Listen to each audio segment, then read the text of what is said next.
And good morning. Welcome to another exciting Exploring by the podcast. I'm virtual adventure guide. I want to say welcome to you all for joining us in our first big week of broadcast. We've got a lot of familiar faces in the crowd today and 500 programs training scientists, conservationists, explorers. So a huge welcome to you all as we can in this week. We have a bunch of scientists from space. We talk to expert maker. Stick this and go with one on. He has joined us. Road across the bay, but not across the large water. That a huge power journey across the globe. He's always planning another expedition scheme. He's some of the amazing broken Guinness World Records. Without further ado, I'll him to tell the story of his rowing trip across. And so, Erden, thank you so much for joining us today. Podcast. Thank you. Glad to be here. It's telling you before we got on, we got classes from all across North America, 10 states, 5 Canadian provinces, all excited to hear this story. So if you want to dive in, tell us a little bit about yourself and share this presentation. Great. Website in the chat. You can out of that.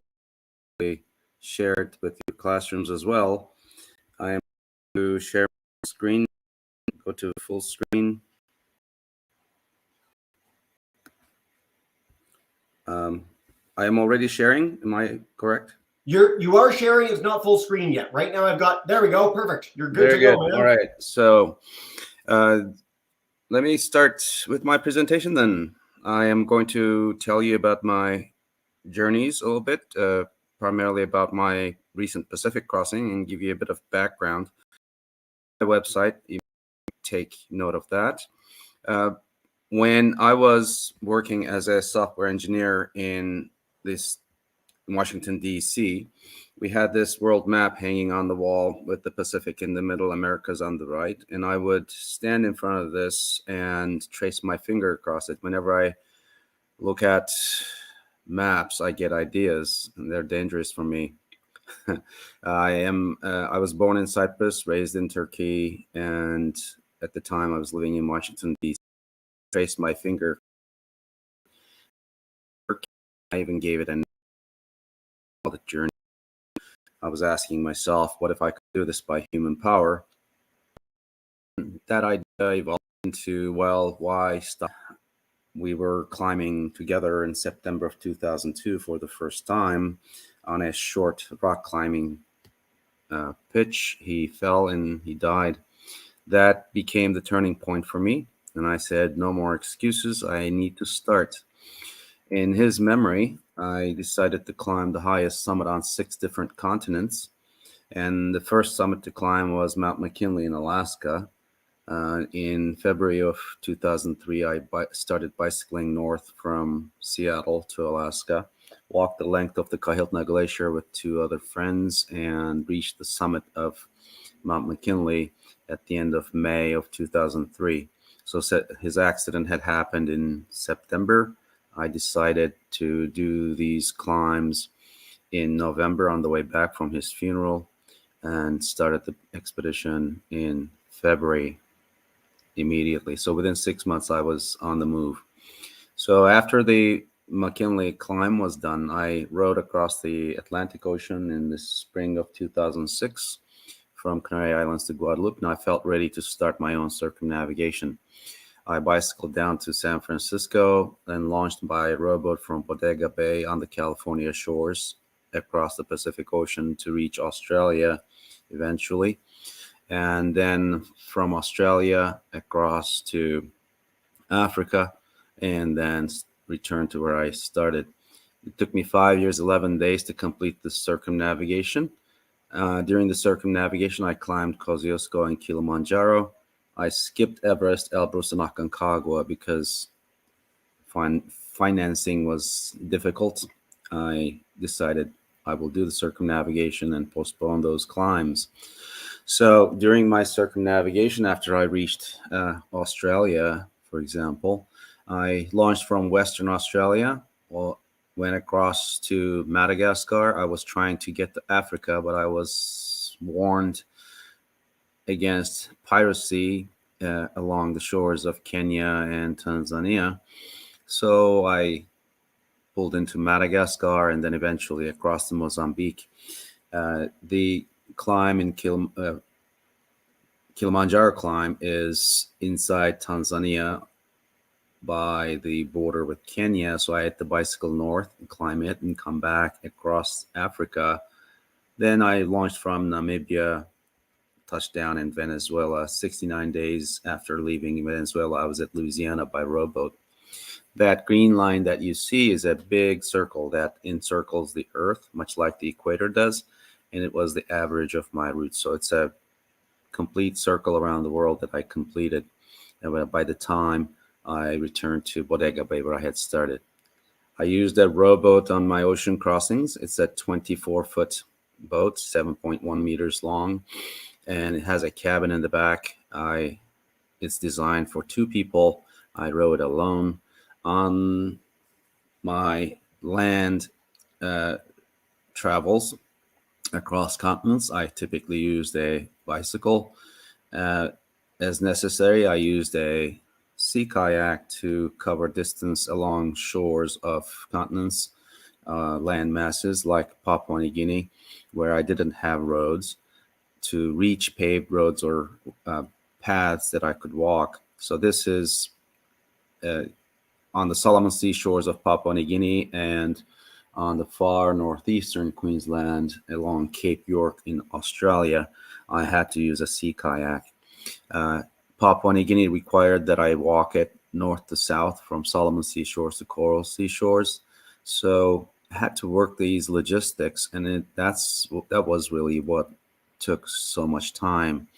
In Papua New Guinea, I used a dugout canoe on 2 occasions to cross deep river mouths during a beach walk that I had to do. And so I didn't have to swim. Everything I do had to be done by human power, and I had to propel my own self. In Australia, my wife joined me and we walked up Kosciuszko, which is a sacred mountain in the Aboriginal culture. They do their pilgrimages there seasonally, and they would go back to their tribal lands. And so it was a wonderful experience to climb up that. It's not that high. It's only 4,000 feet high, just under 2,000 meters. When I climbed Kilimanjaro in Africa, my then 79-year-old father came and walked up that with us. A dozen friends came, and we raised funds to build a classroom in the village where the porters came who helped us climb this mountain. Then I bicycled across Africa. It was dry. There was a lot of fires and smog in the air. It was the hot season, and across the deserts of Namibia. And I launched from Namibia all the way to Venezuela, then US. This is me arriving at Louisiana, Cameron, Louisiana. And this is 876 days of career total that I had rowed on the oceans. By then, I was leading the world in days at sea. I had done 4 ocean crossings by then. Returning to Bodega Bay, where I had started the journey, was joyous. My wife was able to keep up with me with a friend on a tandem bicycle. By then, I was in shape and running fast. One thing that I take joy in during my travels was to stop and visit classrooms and talk to children about what I do and tell them about goal setting and perseverance and dreaming big. These children that I met in Fort Nelson, Canada, Fort Nelson First Nation in the Chalo Elementary School. These are fourth grade students. They were asking me, "Aren't you afraid?" And I would ask them, "What should I be scared of?" And then they would tell me their own fears. They would say, "Well, what about bears?" And it was winter time then, and I would tell them, "Well, the bears are asleep." What about trucks? They change lanes. And so I tried to tell them that fears stop us from taking action. So if you seek knowledge and if you seek guidance from those who care, like your teachers, they will then help you overcome your fears. And so you can start moving forward.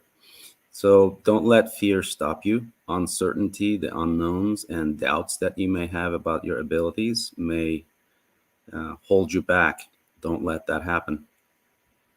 When I started my journey, I didn't know if I could finish my circumnavigation. But by the time I did finish it, I had become a person who had established 15 Guinness World Records and established historic firsts.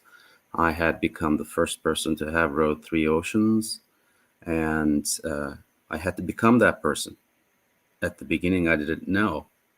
Had I let that uncertainty and the unknown stop me, I would never have grown into that person. So remember that. Dream big, and don't let anyone tell you otherwise, and don't clip your own wings either. I was given a citation of merit from the Explorers Club, and that citation was an award to my wife's patience as much as it was to my accomplishments. I stood on the stage together with James Cameron, who was known for his movies, Alien and The Deep and such. He had just descended to the bottom of Mariana Trench, the deepest point on the ocean, almost 10,000 meters deep. And here he is after receiving his medal on the same evening. And to him, standing on the very left, is Don Walsh, the first person to have descended to the Mariana Trench together with Picard in the Batiscaf Trieste. That happened in the 70s, and James Cameron was the second person to go down, and he's the first one to go down solo. John Glenn, the first person to orbit, was also there. He received a medal for lifetime achievement. So it was a proud moment for all of us. I visited the headquarters of Guinness World Records to receive some of these certificates in person. So after receiving 15 of them, I had to lay them out in our hallway at home. I have 8 of them displayed here. I think I need to start a second row by now. After the circumnavigation in 2012, I decided that I should spend more time on the water. I like that environment and I care for it. I play on that and I have my accomplishments on the water. So I decided that I should become a captain and become a sailing instructor and do yacht deliveries. So this is a big yacht that we race regularly, and that became a lifestyle. That was by choice. I did not want to go back into an office. I also started thinking about our impact on the world. And if you look at the Sustainable Development Goals put together by the United Nations, if you just look at number 6 here, clean water and sanitation, that's just a development goal for any developing community. I saw so many girls and children carrying water from great distances to their homes. And that time that they spent on the road walking, carrying these jerry cans of water, could have been used to study, to read, to develop themselves. Without that kind of effort, they cannot break that cycle of poverty. So this leads to just lack of clean water, then leads to intergenerational poverty, and they cannot break that cycle.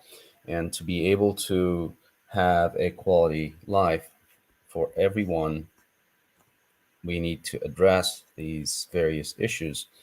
So I started talking about our problems that I observed in that way. The causes that I had was primarily the nonprofit that we set up to educate and inspire children around and over. And I became an ambassador for Ocean Recovery Alliance that talks about, tries to raise awareness about plastic pollution in the ocean. And Ocean Voyages Institute does cleanup voyages from California out to the Pacific Gyre, just west of California, picking up ghost nets from the water. Five Gyres similarly raises awareness about the plastic pollution. And I also realized that I had to start on my journey yet again.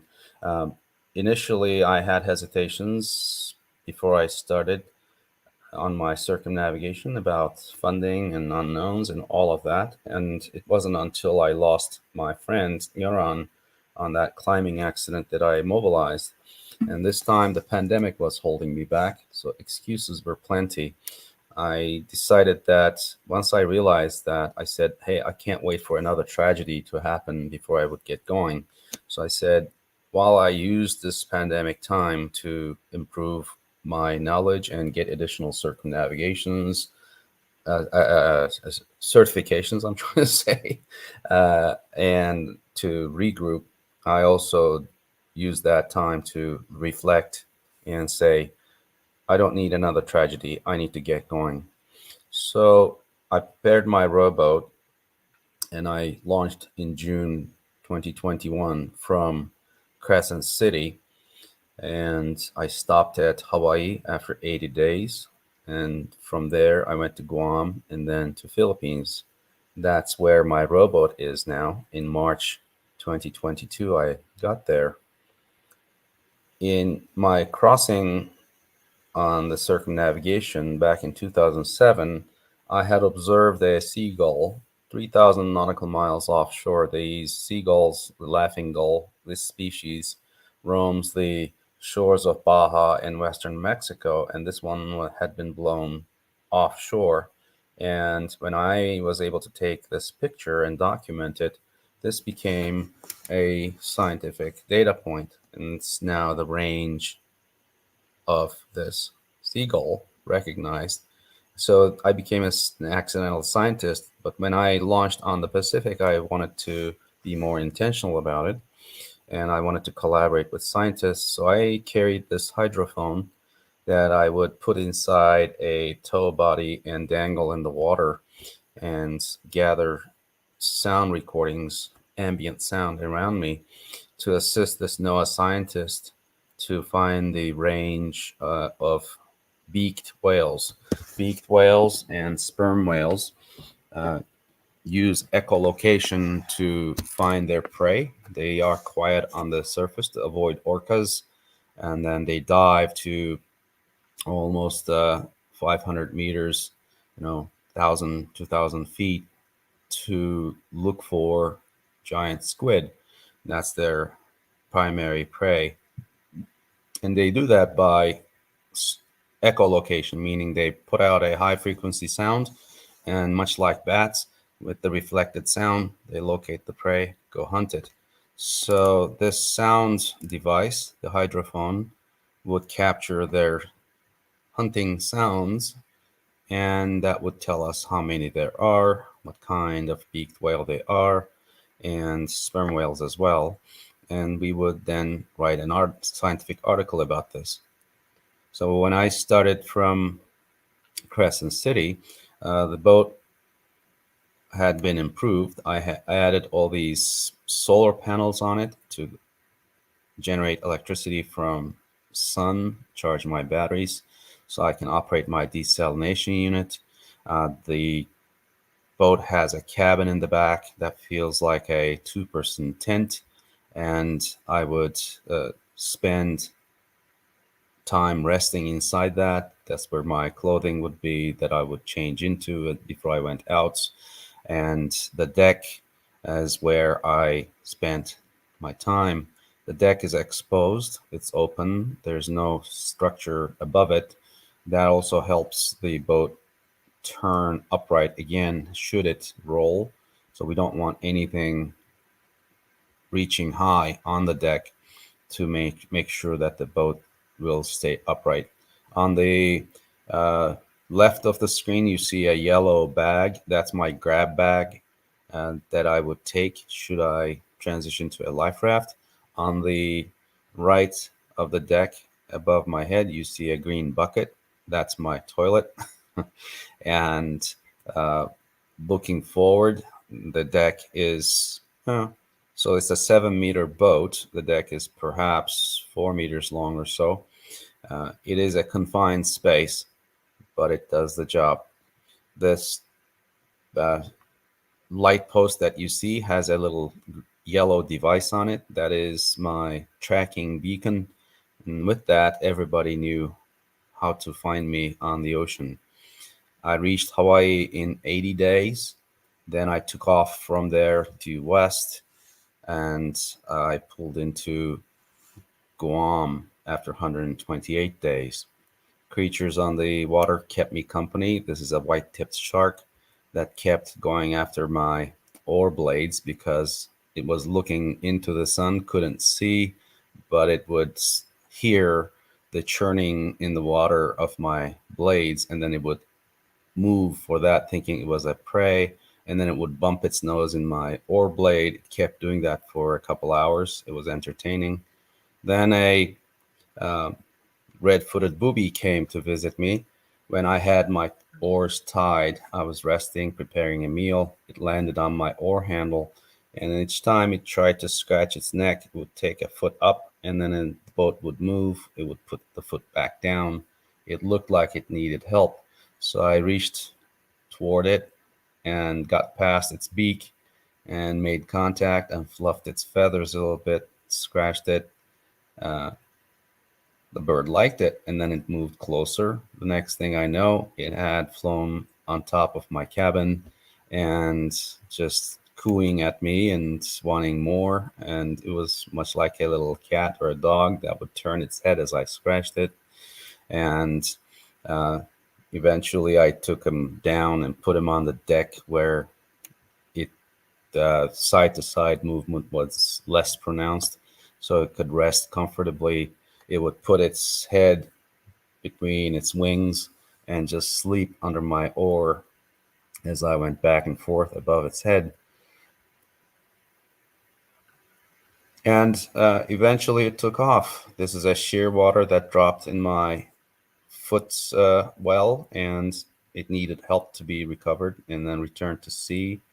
When these birds land on my deck, they have no way of taking flight because as they stretch their wings, everything around them, the clutter, interferes with their flight. So this one needed help. So I put my hand under its belly and lifted it up, and there it went flying. This red-footed booby had similarly collided with my boat at night. I had to go out and help it take flight again. Eventually, I ended up at Guam, as I said before. It took me 128 days from Oahu to Guam. I had to get into chest deep water to get to shore, take a change of clothes with me, some towel, and they had put up signs welcoming me and in 3 languages. And my wife came there. I arrived at Guam on 12th of February. 14th of February was Valentine's Day, so we had a nice gathering. And the governor of Guam came and said farewell to me when I was getting ready to depart from Guam. I rode west from there toward the Philippines and eventually ended up in Legazpi at the southeast corner of Luzon Island. That's the northernmost major island of the Philippine archipelago. And I had to pull into this town, Legazpi, where they were expecting me. And just south of Luzon is Samar Island, and between is this strait passage called San Bernardino Strait. That's where much of the currents that come from the east flow, and it can get really fast inside there. So what you see here is a color-coded display of currents. As currents come from the east and southeast, they go around these islands and they go between them. San Bernardino Strait would have sucked me through, and that's a fast flowing current. I would have lost control of my boat. If I stayed too far north, then currents would have carried me northwest, and I would have missed my entrance to Legazpi. So I had to stay awake. My last 72 hours, I spent 40 hours awake on the oars, making sure that the boat remained on course. And eventually I got into the big Gulf, Albay Gulf, at the west end of which is Legazpi. Then I made it to shore. It's a tropical environment with a lot of sun. The way that I protect myself is to wear a large brim hat and just cover up. So what you see are white long johns and white shirt. These are SPF rated, meaning they will keep the sun off my skin and protect my skin. That's the way I carry on. But to get to shore, I had to swim again. There was no dock.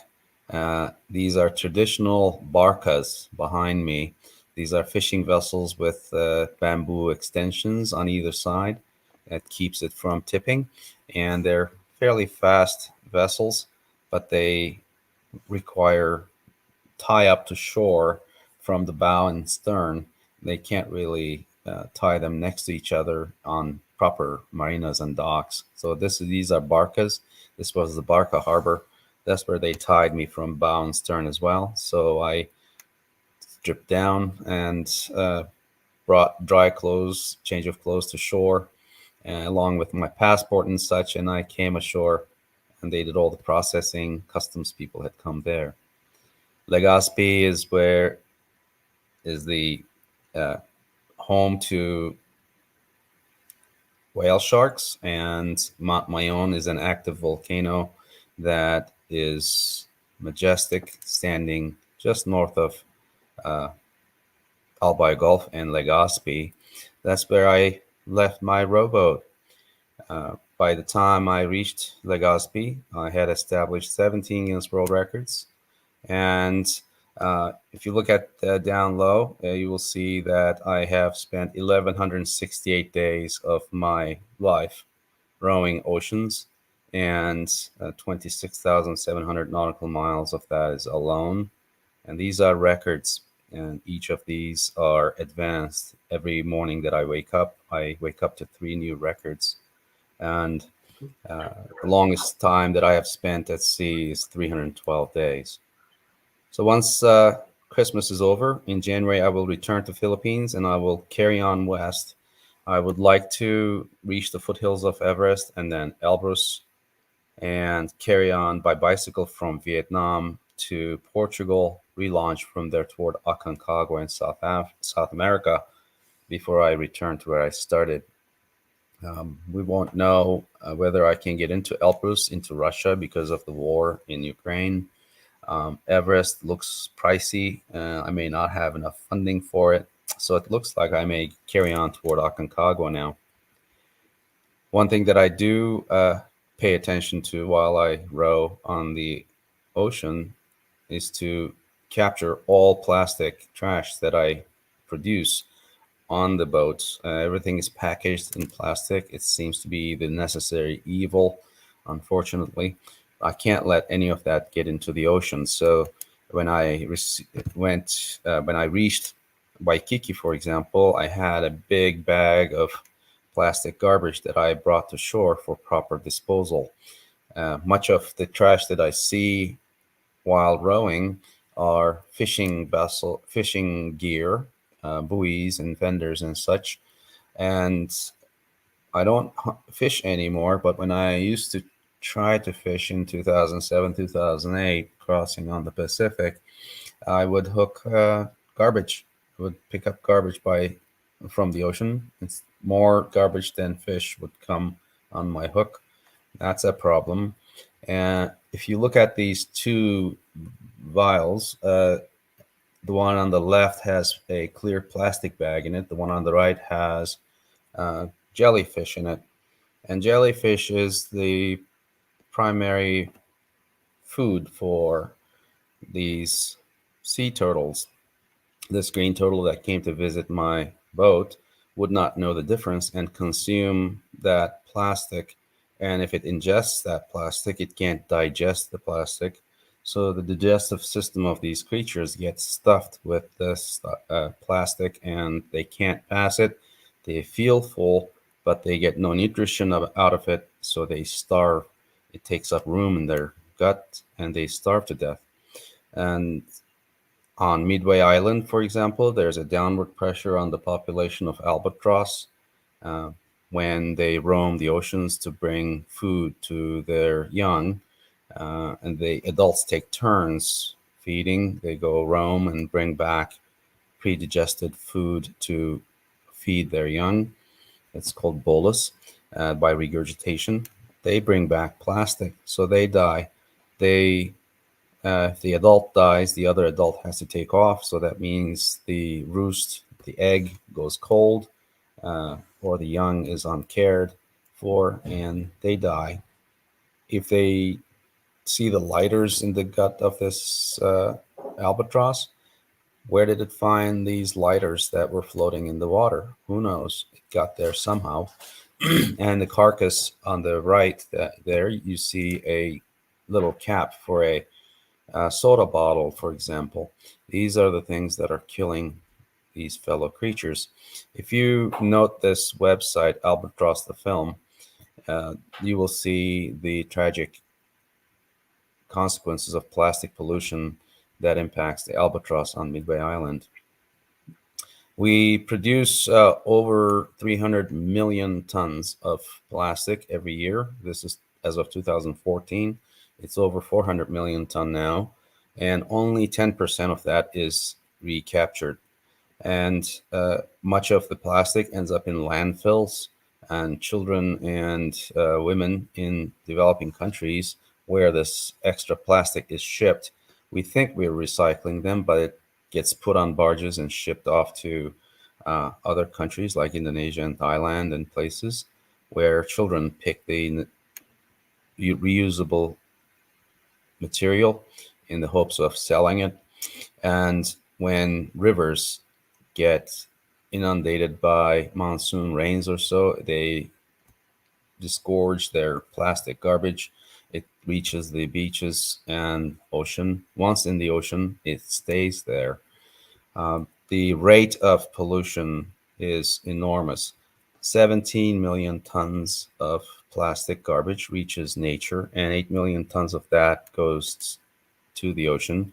I've seen numbers as high as 11 million tons annually reaching the ocean. 8 million tons is pollution at the rate of one garbage truck every minute reaching the ocean. And it's not just other countries. This is ocean shores in state of Washington. I live in Gig Harbor. This is just west of me on the beach. This is the morning of July 5th. So this is the morning after July 4th celebrations. And this is the garbage that fellow Americans have left on the beaches.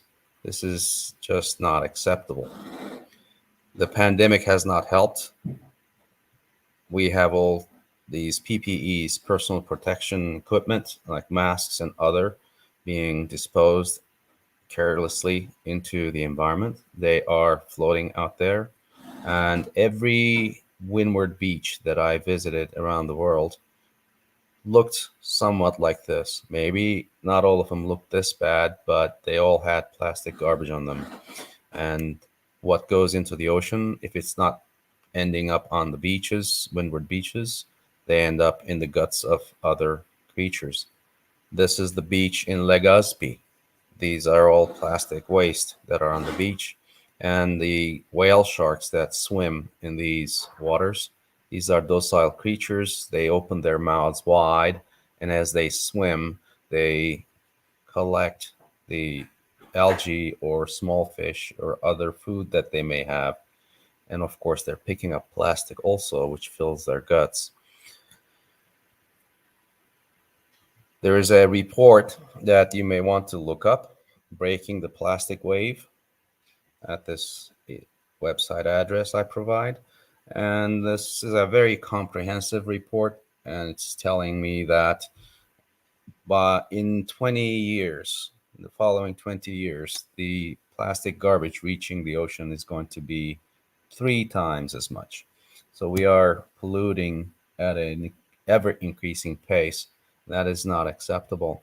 And if we look at per capita plastic waste generation, these are single-use plastics like a water bottle that we drink the water and throw, or the coffee cup that has a plastic lid on it. We grab these single-use items, use it once, and then throw it into waste, and that somehow has to get processed. And if you look at the biggest waste generators, this is Australia, United States, South Korea, United Kingdom, Japan. So these developed countries, this is us, have this habit that we can't kick. It's called plastic. And we are generating all this excess plastic, and then that ends up in the ocean. And what's important to remember is our population is increasing. So just at the turn of 20th century, we were 1.6 billion. Today, we are 7.8 billion. That's the number of humans on Earth. And by 2050, we will be 10 billion. So assuming that only 10% or so of the world population is living a lifestyle, first world lifestyle, where everybody drives cars and uses single-use plastic and throws it into garbage, and all the rest of the world wants to live a similar life that is wasteful in generating all sorts of plastic waste, you can see that there's an avalanche of plastic pollution coming our way in our future. In just 20 years, we are going to make a bigger mess unless we take action. So the all of world's countries got together. This is United Nations Environmental Program. They met in Nairobi to come up with a treaty that would be binding to all countries to control how plastic is produced and how this plastic waste is handled. And in the effort to recapture all of this excess plastic and turn it into raw material instead of that ending up in nature. Yep. That's we have governments taking action. We have regulations being put in place. Just this concept of microbeads, for example, they are used in polishes, industrial polishing compounds, in exfoliating scrubs for makeup and other products like that. They're tiny, tiny, almost invisible sand-like pieces of plastic. They were getting around in the guts of smaller creatures like shrimp. So there was a regulatory law signed, Microbead Free Waters Act of 2015, that was signed into existence back in 2015. So there is an effort to control these things, but there are others that just we can't really control, like tire dust from just driving, and these wash into the streams and they end up in the water. So where I live in Puget Sound, the chemicals that are in tires leach into the streams where the coho salmon lay their eggs and the fish fry grow in those streams, and they are affected. And this is the food for the resident orcas that we have in Puget Sound. Another problem with plastic waste in the water is they are attracting all sorts of chemicals, organic chemicals. They bind to plastic, and as small fish eat the plastic waste with these chemicals bound to them, they end up in larger fish like tuna and then we eat that, and it ends up in our system as we are the apex predator. So DDT and PCBs used in electronic production, for example, electronic boards and such, they end up in the fish, they end up in our bodies, and that is causing all sorts of health problems, cancer or otherwise. So we are being affected by this garbage too. How do we fix this? Again, we have to have treaties, we have to have regulation. We also have to be mindful as individuals on all the single-use plastic that we consume. We can choose to carry a coffee mug, we can choose to carry a water bottle, we can choose to bring our own metal fork and spoon instead of taking a plastic fork and spoon. So we have to make a choice as humanity. Do we want to remain a pest that's destroying its host and we all die at the end? Or do we become a steward of Mother Earth where we can take care of our fellow creatures and leave this earth in the way that we found it, if not better, to our grandchildren and the future generations?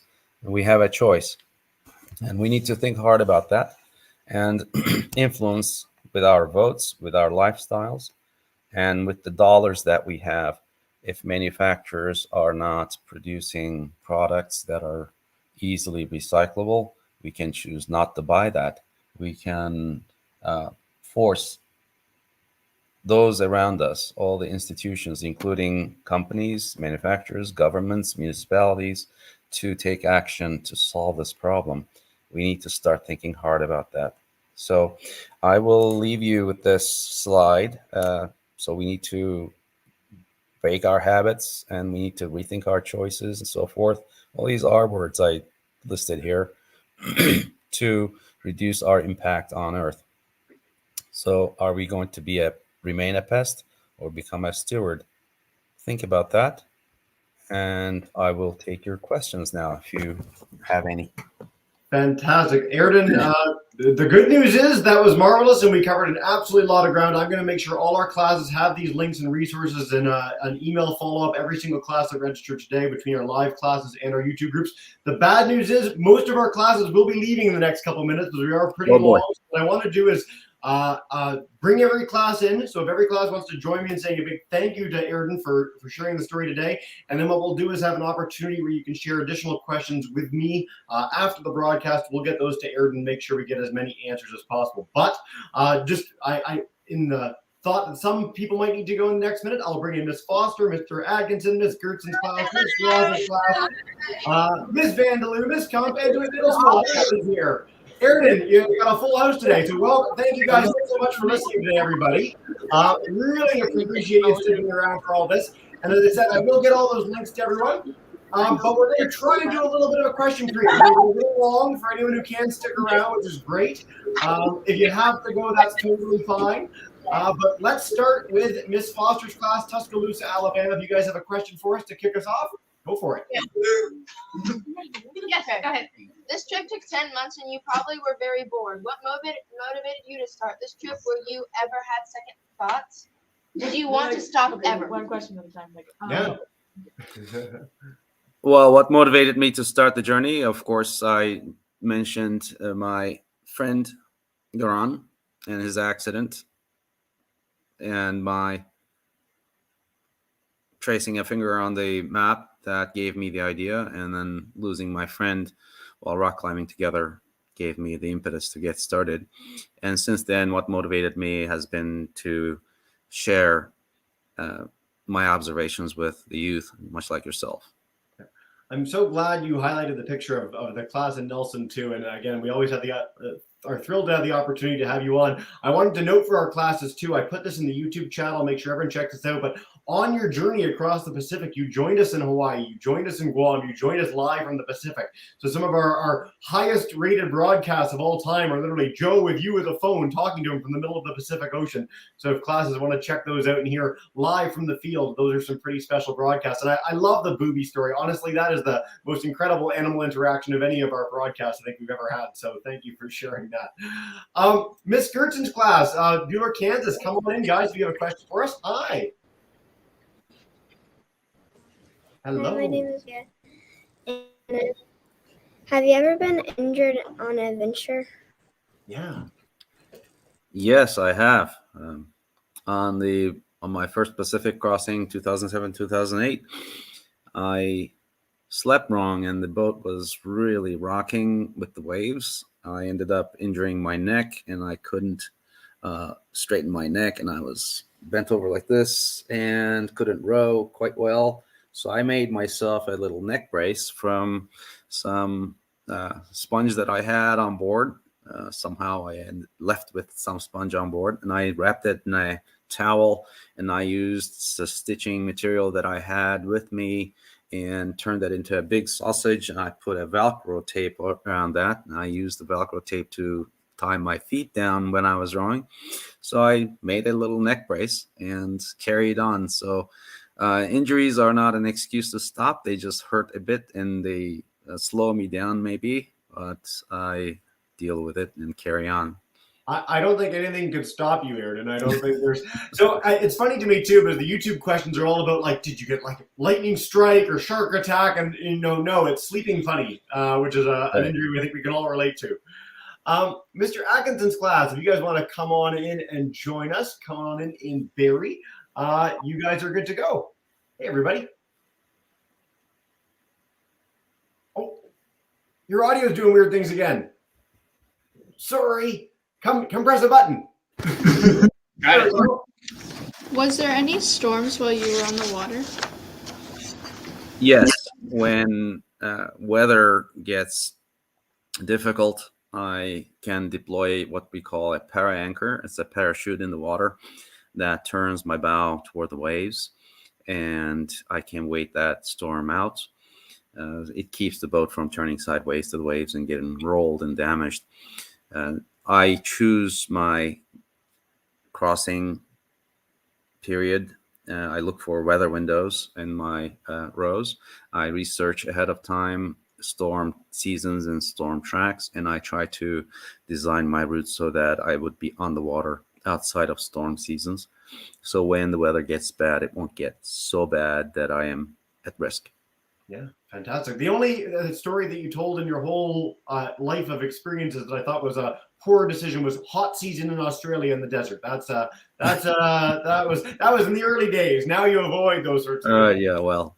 We're going to take 3 more questions from our live classes, and then again, classes, please do send me your questions via email after the fact. We might set up a Padlet as well and try and get all those additional queries in. But Ms. Ross's class joining us today in Tavistock. If you guys have one for us, come on up. Hey. Hi. Hi. Are you going to try to make another Guinness World Record? Well, I am, as I carry out my journeys, I am not out there to set new records, but as I carry out my journeys, the records have to happen because I choose big goals. As I try to achieve those big goals, every step I take are significant. So as I suggested earlier, when I started my circumnavigation, I didn't know if I could finish that journey. But by the time I did finish it, I had become the first person to have rowed 3 oceans, and the first solo circumnavigation by human power was completed. So the records have to happen for these big goals to become reality. So that being said, yes, there will be new records, clearly. I will be advancing some of my own grand totals, and we'll see what else I can accomplish. I love this message that you have as the basis of every one of the broadcasts you do with us, and we've had it throughout an entire first week, that no one starts with tons of expertise. Everyone starts somewhere, they start doing the thing, and they end up with the expertise over time, or they end up with the records over time. And so I think that's a great message for kids, whatever you guys are interested in. Begin, whether it's filmmaking. Remember, one thing that I want to say is adventurers like myself, astronauts that are in the space station, all the scientists, people who do exciting things, they were once children. Yep. Okay. I was a young kid myself, and just like astronauts, they also had dreams just like you, and they grew up to be who they are. And I grew up to be an adventurer. So it doesn't happen overnight, but there's promise. So don't give up, set big goals, and aim high. Fantastic. No better message than that. That's like a good wrap-up message of the whole broadcast, but we do have 2 more questions that I want to get to before we do that. So Miss Kump's class, Astoria in New York. Come on in, guys. Hey. Hi, go ahead, Gabe. How did you get fresh water, and what did you eat on your journey? Yes. Fresh water is an important thing, important concern on my rowboat. I have solar panels on the outside of my rowboat, and those charge my batteries inside the boat. From that I run a 12-volt system, and with that 12-volt system, I then operate my desalination unit. It's an electric motor-driven device that filters the salt out of seawater and gives me fresh water. And I make up to 2 gallons, 8 liters or so of water every day. Yeah. With that, I reconstitute my freeze-dried foods. I drink it, and I also rinse my clothing and my skin. Salt on my skin has drying, desiccating effect. It needs to be rinsed often. So that's how I deal with the water need. What I eat typically is camping food, freeze-dried foods in pouches. I boil water, add it into that, it becomes edible. I have other treats as well, but that's the main staple. So the food question has been asked. We've had you talk about rowing across oceans before, and the food almost always gets brought up. I think that's the first time I've ever been in a broadcast where someone's talked about the water. So thank you so much, Ms. Kump, for that question. All right, Ms. Maxwell's class, to wrap us up, we're rebels, we're going along together, but it is so worth it. Welcome in and do it. Hi, guys. All right. Go ahead. For another state. We're hitting all the states and provinces. I'm trying to turn the camera around, but it won't. That's okay. You can tell us. Right, go ahead. Go ahead. I'll turn it around. Does that do it? No, it's no. Oh, go sit in my chair. Okay, we're getting around. There you go. Hi. Hi. What's the funniest thing that's ever happened to you? What a great question. Oh my gosh. Where do I start? That's a funniest thing. I think the funniest thing is the realization that a shark is rubbing on my rowboat when I hear that sandpaper sound against the hull. I say, oh, that is a shark, because they have that rough skin. And then turtles come and bump against my rowboat. I hear them through, it's like door knock on my hull. They try to feed on the barnacles underneath my boat. It makes me smile. I know they're there, and it's kind of funny, but they're trying to make a living, like all of us. That is fantastic. Honestly, we could do a whole broadcast just on wildlife experiences on the road and on the boat. Erden, this has been so much fun. Thank you. Every time we get the chance to talk to you, it's always special. Again, you highlighted so much during your talk. First and foremost, I want to make sure all our classes live and on YouTube have your website, your social media handle. Check out all the stuff that you're up to. We will most certainly have you back many times if people want to follow along with your journeys. Check out our YouTube channel for the past broadcasts with you and all our upcoming ones, of course. And I'll just bring these up, things that you mentioned throughout the talk. SDG goals are fantastic. Aroundandover.org, oceanrecover.org. Ocean Voyage, you really did have the most links of any person we've had on in our first week here. Oceanvoyagesinstitute.org, just really amazing organizations working to make the world a better place. And the albatrossthefilm.com to wrap us up. Erden, this has been a beautiful chance to hear about setting big goals, diving in with adventure, not letting fear hold you back. And I always appreciate that more than you know. I will make sure our classes get some more questions to you after the fact. But as you well know from doing these with Joe, what we do to end every broadcast, I'm going to bring in all our classes to say a big thank you and farewell once again. So Miss Foster, Mr. Atkinson, Miss Curtin, Miss Ross, there you go. And Miss Cotton. Thank you so much, everybody. Bye now, guys. Have a nice day.